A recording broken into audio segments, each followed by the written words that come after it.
Pour la réunion de ce soir, je vous le dis en vérité, je ressens fortement la présence de Dieu. Amen. C'est pas du cinéma qu'on fait, c'est une présence que l'on reçoit quand on se convertit, quand on s'approche du Seigneur. J'ai le cœur, il va exploser, je vous le dis en vérité. Je prêche pas pour dire de prêcher, on ne fait pas les réunions pour dire de faire des réunions. On veut réellement qu'il y a des personnes qui prennent des décisions, qu'il y a des choix qui se fassent dans nos réunions. C'est pas simplement pour dire de prêcher. C'est dur de prêcher, c'est pas facile, hein, Kevin. J'ai passé une journée, on me l'a dit à 5 heures, je suis rentré chez moi à fond. On se fait un souci monstre de prêcher la parole de Dieu. Mais c'est parce qu'on voudrait réellement qu'il y ait des décisions qui soient prises. Amen. Ce soir, je voudrais qu'on enlève toutes nos pensées qu'on a dans nos têtes, mais qu'on se laisse pleinement diriger par la parole de Dieu. Je vais simplement vous lire un texte avant de prier le Seigneur. L'apôtre Paul, il va envoyer une lettre aux Thessaloniciens, et puis il va leur dire quelque chose. Il va leur dire ça. Nous vous avons prêché l'évangile de Dieu, vous exhortant, et je vous dis la même chose ce soir. C'est ce qu'on fait en réalité. Vous exhortant, vous consolant, vous conjurant de marcher d'une manière digne de Dieu, qui vous appelle à son royaume et à sa gloire. L'évangile qu'on prêche, on prêche le royaume de Dieu dans nos réunions.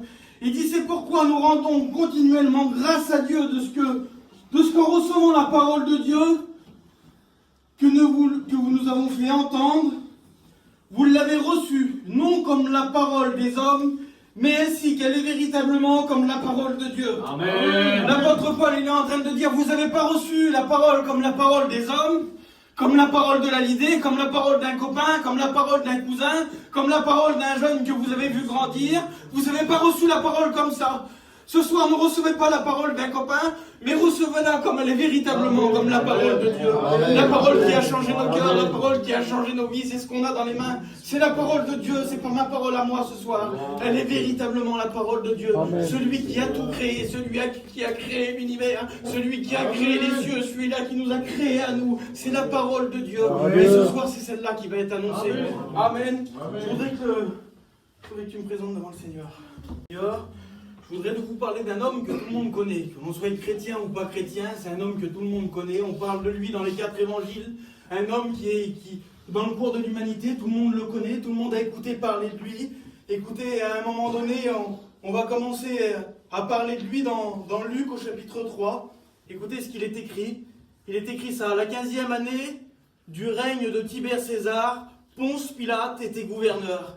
Et c'est de cet homme-là que je voudrais vous parler. Un homme que tout le monde connaît, Ponce Pilate, un homme qui s'est retrouvé gouverneur. Et puis un gouverneur, c'est quelqu'un qui est à la tête de tous les civils, un chef de l'armée. Il avait le droit de vie et de mort sur des personnes. Mais écoutez, pour être gouverneur, Pilate, il a dû certainement gravir des échelons. Il avait certainement beaucoup d'ambition pour devenir l'homme qu'il a été. On ne se retrouve pas gouverneur du jour au lendemain. Et puis, il a dû gravir des échelons. Et puis, c'était sa vie comme ça. Et à un moment donné, il va se retrouver gouverneur, à la tête des civils, à la tête de l'armée. Le droit de vie ou de mort sur des personnes. Mais voilà, il était gouverneur dans un temps assez spécial. Il était gouverneur au temps de Jean-Baptiste. Un homme qui avait été prophétisé 800 ans auparavant. Un homme qui était préparé qui avait été annoncé pour préparer le chemin du Seigneur, le chemin de Jésus. Et puis voilà, il était gouverneur dans ce temps-là, et il était gouverneur aussi dans un temps très spécial, le temps où Jésus-Christ a commencé son ministère, le temps où il a commencé à faire beaucoup de choses de Seigneur. Pilate était gouverneur à ce temps-là. Mais voilà, lui, il avait des projets, Pilate, et puis certainement pas que les projets de Dieu, ça devait l'intéresser. Il était gouverneur, il avait beaucoup de responsabilités, et puis les choses de Dieu ne l'intéressaient pas, comme beaucoup auparavant, comme nous en étions. Les choses de Dieu ne nous intéressaient pas, on avait des projets, on avait des ambitions, et puis c'était comme ça, on faisait notre vie comme ça, et puis Pilate était certainement comme ça. Mais à un moment donné, il va se passer quelque chose. Un soldat de Pilate va avoir un grand besoin. Un centenier romain, c'est écrit dans Luc au chapitre 7, va avoir un grand besoin. Un centenier, c'était un homme qui avait 100 soldats à sa garde, 100 soldats qui devaient s'occuper d'eux, qui étaient à ses commandements à lui. Et puis c'était un soldat aussi de Pilate, puisque Pilate était le chef, lui. Et puis cet homme-là, il va avoir un grand besoin. Un de ses serviteurs était sur le point de mourir, il était malade, on l'a écouté dans les témoignages ce soir. À un moment donné, il y a des personnes qui ont été malades aussi, nous. Et on a aussi eu besoin de Jésus. Mais écoutez, ce soldat-là, la Bible nous dit au verset 3, qu'il a écouté parler de Jésus. Tout le monde a écouté parler de Jésus au jour d'aujourd'hui. Alors ce qu'il va faire, ce centenier, la Bible nous dit qu'il va tout mettre en œuvre pour rencontrer Jésus. Pour que Jésus vienne à lui, pour qu'il vienne devant son serviteur. Et puis écoutez, je voudrais vous dire ça. Je vais essayer de me calmer un peu. Mais quand on désire réellement rencontrer Jésus, eh bien on le rencontre. Amen. Quand on désire que Jésus vienne à notre rencontre, il vient.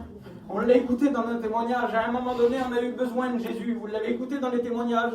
Seigneur, viens. Ben, qu'est-ce qu'il a fait? Il est venu. Quand on veut réellement qu'il vienne, il vient. Et à ce moment-là, Jésus va venir et puis il va voir ce malade qui était là, le soldat, le serviteur de ce soldat, de ce centenier. Et puis la Bible nous dit que Jésus va reconnaître sa foi et puis il va guérir le soldat. Il va le guérir instantanément. On l'a écouté comme dans les témoignages, le Seigneur guérit. Le Seigneur n'a pas changé. Il est le même hier, aujourd'hui, éternellement. Il va guérir ce soldat. Et puis certainement que ça a dû commencer à venir aux oreilles de Pilate, ce gouverneur. Ben oui, un de ses centeniers a eu un grand besoin et puis il y a eu une guérison. Certainement qu'il a commencé à écouter ces guérisons, Pilate.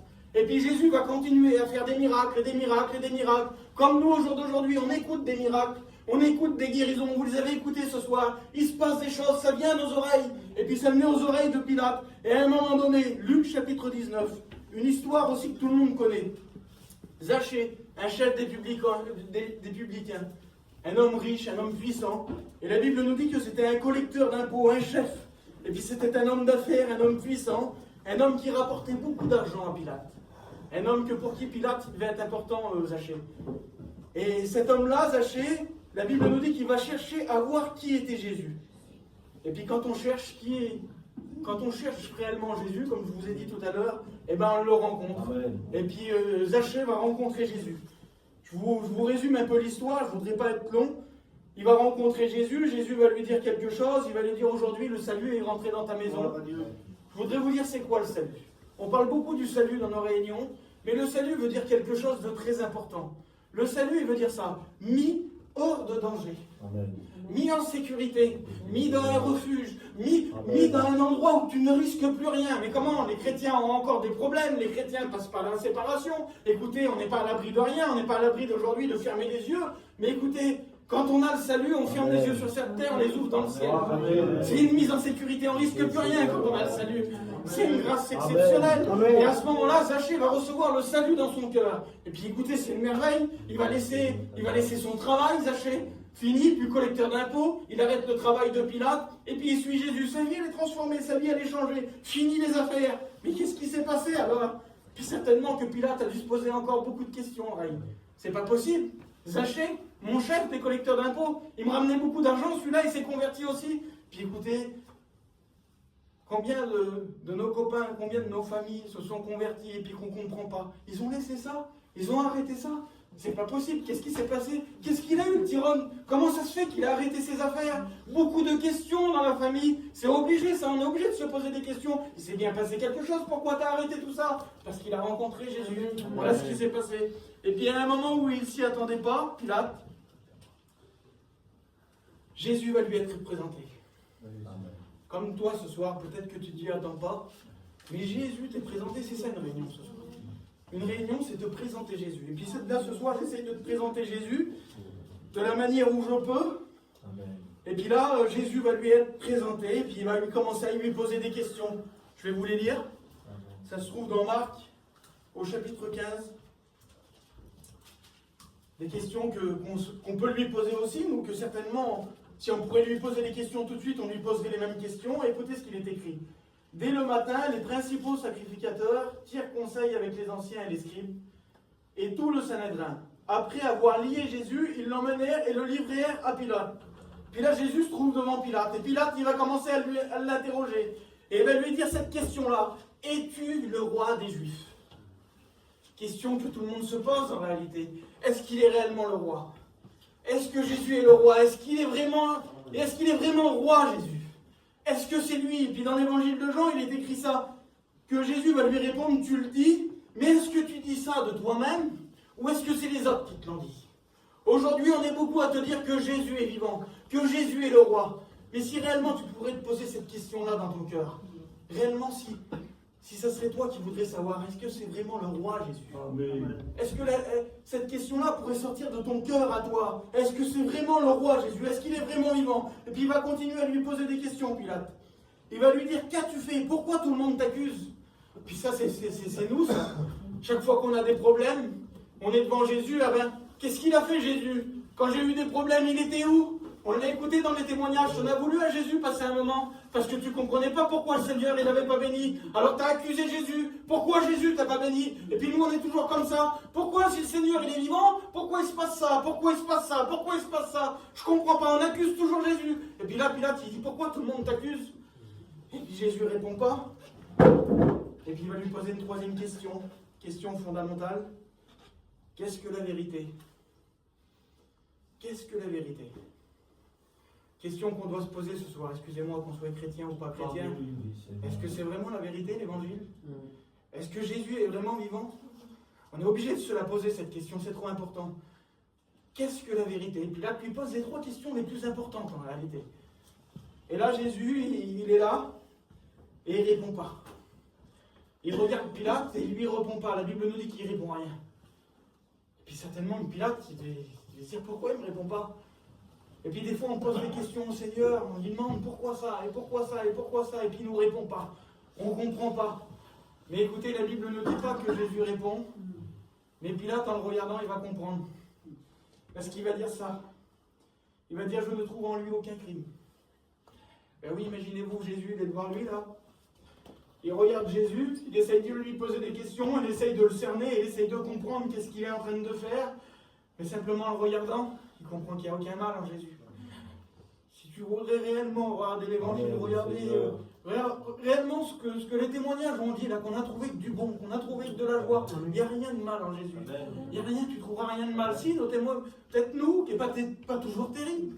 C'est vrai, moi aujourd'hui je suis un jeune étudiant, et puis si tu me regardes à moi, tu vas trouver des choses qui ne sont pas terribles. Tu vas trouver vers les frères des choses qui ne sont pas terribles. Mais en Jésus, tu ne trouveras rien de mal. En Jésus, il n'y a rien de mal. Et puis il va comprendre qu'il a. Alors à ce moment-là, et quand il va comprendre qu'il n'y a rien de mal en Jésus, il va renvoyer la balle. Il sait que Hérode, il peut aussi juger Jésus. Alors ce qu'il va faire, il va renvoyer la balle aux autres. Ben, les autres, ils jugeront eux. Alors des fois, on comprend qu'il n'y a rien de mal en Jésus, alors on va envoyer la balle aux autres. Ben l'autre, on va voir, lui, on va voir comment il se passe, lui, s'il y arrive à être chrétien. On va y arriver, on renvoie la balle un petit peu aux autres, on est comme ça. On ne veut pas trop juger, on veut pas trop mettre les mains dans le plat en réalité. Et puis c'est ce qu'il est en train de faire Pilate. Alors à un moment donné, Jésus va arriver devant Pilate, je vais vous lire l'histoire. Il est écrit ça. Lorsque Hérode vit Jésus, il eut une grande joie, car depuis longtemps il désirait le voir, à cause de ce qu'il avait entendu dire de lui. Il avait écouté aussi parler des miracles, Hérode. Et lui, ce qu'il voulait, Hérode, il espérait qu'il le verrait faire quelques miracles. Alors il va lui adresser beaucoup de questions, mais Jésus ne répondit rien. Il était heureux, lui, ça y est, Jésus, il est devant lui. Ça y est, ça faisait longtemps qu'il désirait voir Jésus, Hérode. Il était content, ça y est, le voilà.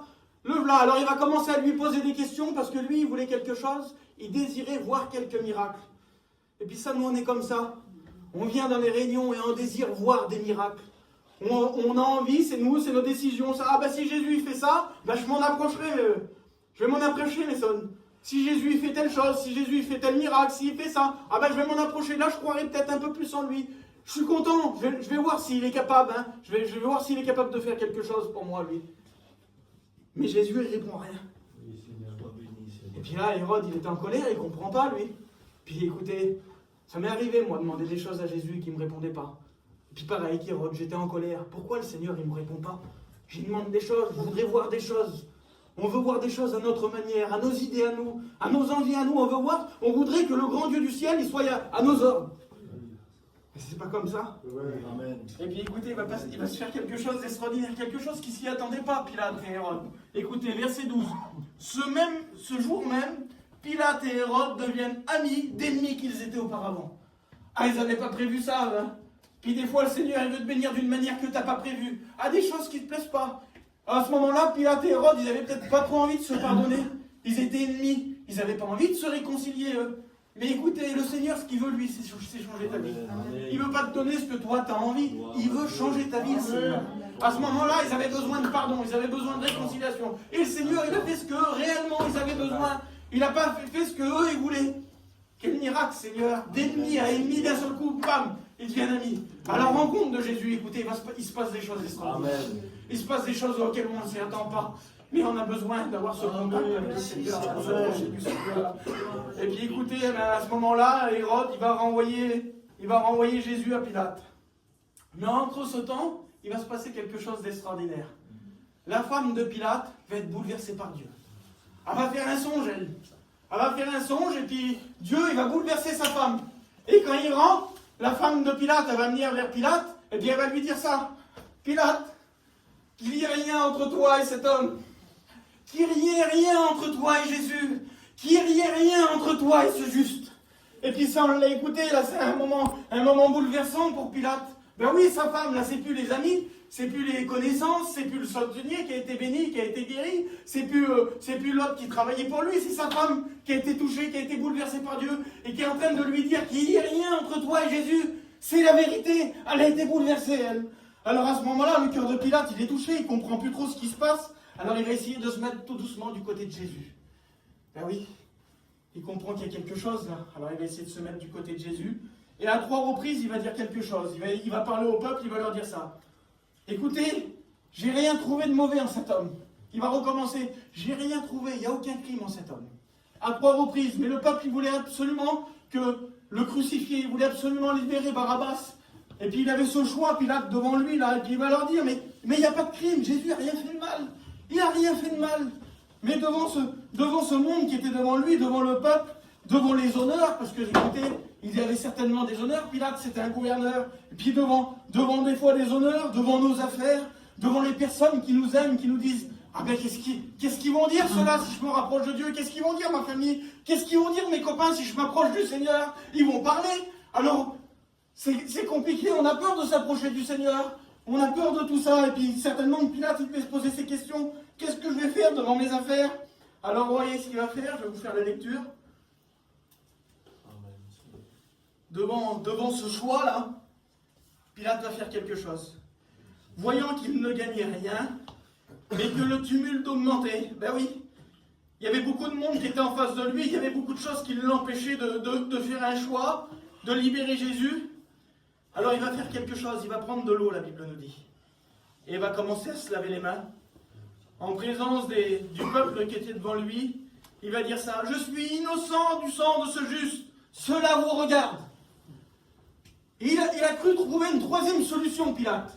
Il va faire venir un récipient d'eau devant lui, il va prendre l'eau, et puis il va commencer à se laver les mains, croyant trouver qu'il y avait une troisième solution. Ah ben, je ne suis pas contre le Seigneur, moi, mais je ne suis pas avec lui non plus.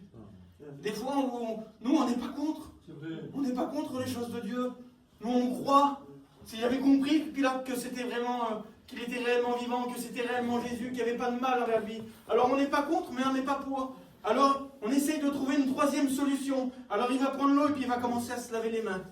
Croyant avoir trouvé une solution, lui. Mais j'imaginais ça, moi. Vous avez vu, devant un reflet d'eau, des fois, on se voit. Mais là, moi, je suis sûr que Pilate était en train de faire quelque chose à contre-cœur. Il savait que le choix qu'il était en train de faire de se laver les mains, il n'était pas bon. C'est à contre-cœur. Et puis des fois, on vient dans les réunions, c'est à contre-cœur qu'on refuse le Seigneur. On ne comprend pas pourquoi on n'arrive pas à lever la main, on ne comprend pas, on le sait qu'il est vivant, on fait à contre-cœur, on est capable de boire à contre-cœur, on est capable de fumer à contre-cœur, on est capable de mentir à contre-cœur. Mais voilà, on le fait, et puis il a dû commencer à se laver les mains, il a dû commencer à voir son miroir, il a dû se regarder, et puis il a dû se dire, qu'est-ce que je suis en train de faire là? Je suis en train de me laver les mains de Jésus. Dis-moi la vérité, ça t'arrive pas le matin devant ton miroir, quand tu as sorti le soir, que tu as bu, que tu as fumé, que tu as fait des choses qui n'allaient pas, que tu as pris des mauvaises décisions, que tu as fait des mauvais choix, et de te regarder dans le miroir et de te dire qu'est-ce que je suis en train de faire? Tu es en train de te laver les mains de Jésus. Tu te dis qu'est-ce que je fais? Je le sais qu'il est vivant, mais tu continues, tu n'arrives pas à t'arrêter, tu continues à te laver les mains. Et tu es en train de prendre une solution qui n'existe pas, parce que la Bible dit soit tu es avec lui, soit tu es contre lui. Il n'y a pas de troisième solution, c'est oui ou c'est non l'évangile. Soit on est avec lui, soit on est contre lui. Et puis à ce moment-là, écoutez, À ce moment-là, eh bien, écoutez, Jésus va être emmené. Il va être emmené au prétoire par la décision de Pilate. Il va choisir Barabbas. Il va se laver les mains un peu de tout ça. Et la Bible dit ça. Les soldats conduisirent Jésus dans l'intérieur de la cour, c'est-à-dire dans le prétoire.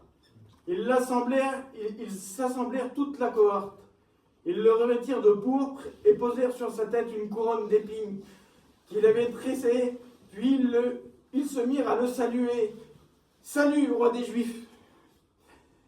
Et ils lui frappèrent la tête avec un roseau, crachant sur lui, et fléchissant les genoux, ils se prosternaient devant lui.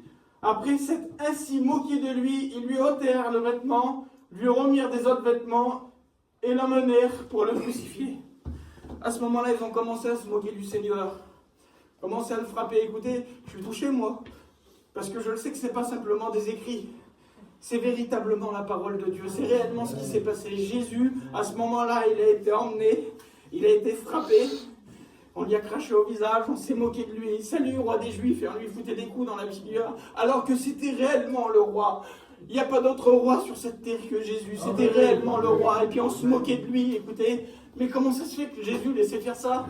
Écoutez, c'est pour nous ce soir qu'il a laissé faire ça. C'est pour tous ceux qu'on est là, tu le crois ou tu le crois pas, mais c'est pour toi. Si simplement tu pourrais avoir un petit instant et croire que c'est pour toi qu'il s'est sacrifié à ce point-là, qu'il a été humilié à ce point-là, qu'il a été frappé à ce point-là. Alors voilà, Jésus va être frappé et puis il va être emmené à la croix, vous connaissez l'histoire. Il va être crucifié, des clous vont être dans ses poignets, dans ses pieds, il va se retrouver à la croix comme ça, meurtri, humilié. Et puis Pilate va faire quelque chose, lui. Il savait que c'était le roi. Il va faire une petite pancarte. Aujourd'hui, dans les églises, on la voit, cette petite pancarte. Elle est en haut de la croix, en haut de Jésus crucifié, avec ce mot écrit. Ce mot, c'est ça. Jésus de Nazareth, roi des Juifs. Il a mis sa pancarte, Pilate, lui. Jésus de Nazareth, roi des Juifs, pour essayer de libérer sa conscience. Aujourd'hui, il y en a qui mettent des versets chez eux, dans les campings. Ils ont des petits versets que tu pioches, ils ont des croix, ils ont des pancartes, ils ont des bibles vers eux, et ils croient qu'ils soulagent leur conscience comme ça. Ah ben moi, j'ai des versets chez moi, c'est bon, hein, j'ai ma petite pancarte vers moi. Je crois en Dieu, il n'y a pas de problème, mais tu te laves les mains, la pancarte, elle ne te sauvera pas. C'est pas parce que Pilate avait fait cette petite pancarte qu'il a été sauvé par le Seigneur. Écoutez, il faut le choisir au Seigneur. Amen. C'est pas parce que tu as une Bible en haut de toi et puis que tu la lis de temps en temps que tu vas être sauvé. Il faut accepter Jésus. Il n'y a pas d'autre moyen. Il n'y a pas d'autre moyen pour être sauvé. Écoutez, il y a une histoire qui dit sur Pilate, c'est pas marqué dans la Bible, mais c'est une histoire quand on regarde sur le téléphone, que Pilate a commencé à déraisonner. Quand on regarde la vie de Pilate, il a commencé à déraisonner et il a commencé à devenir fou du choix qu'il avait fait de se laver les mains. Il a commencé à devenir fou et puis Pilate s'est suicidé. Une histoire dit même qu'un soldat, il l'aurait vu sur une montagne en Suisse, près d'un lac, encore en train de se laver les mains, et le soldat il aurait posé une question, il aurait dit « Qu'est-ce que tu fais, Pilate ?» Et puis il était devenu fou, il disait « Je suis en train d'essayer de me laver les mains du sang de Jésus. » Parce qu'il avait le sang de Jésus sur ses mains. Il venait fou du choix qu'il avait fait. Écoutez, le message il est dur ce soir. J'avais peur de le prêcher. Écoutez, c'est dur de prêcher ça. Vous êtes ma famille, vous êtes mes copains. Mais c'est parce que le message il est important ce soir. T'as pas le droit de te laver les mains de Jésus. T'as pas le droit de repousser toujours à plus tard. C'est oui ou c'est non. Alors je voudrais qu'on prie le Seigneur. On va baisser nos têtes et puis on va prier le Seigneur. Que cet esprit est capable de toucher ton cœur et de te faire réaliser réellement le message. C'est important ce soir. Je ne veux pas finir sur une mauvaise note en disant que Seigneur, le Seigneur, il est rempli d'amour, il va te faire du bien ce soir. C'est pas, écoutez, il y en a qui croient que c'est un choix où, bien sûr qu'on va être obligé de laisser des affaires, parce que quand on choisit Jésus, il faut laisser des choses. On n'a pas le choix, c'est vrai, hein. On en a laissé des choses, mais écoute, tout ce que tu devras laisser, c'est quelque chose de mauvais. Le Seigneur, il ne te demande pas de laisser des bonnes choses, il va te demander d'arrêter des choses mauvaises pour te donner des bonnes choses. Si ça ne serait pas bon, on aurait arrêté tout ça. On serait plus chrétien au jour d'aujourd'hui. On a trouvé quelque chose de bon. On a trouvé la paix. Vous l'avez écouté dans les témoignages. On a trouvé la joie. On a trouvé le salut. On a trouvé la paix. On a trouvé la guérison. On a trouvé la vie éternelle. Voilà ce qu'on a trouvé. Voilà le choix ce soir. C'est pas un mauvais choix. Tu vas tout gagner en rencontrant le Seigneur. Tu vas tout gagner. Alors Seigneur, je prie le Seigneur.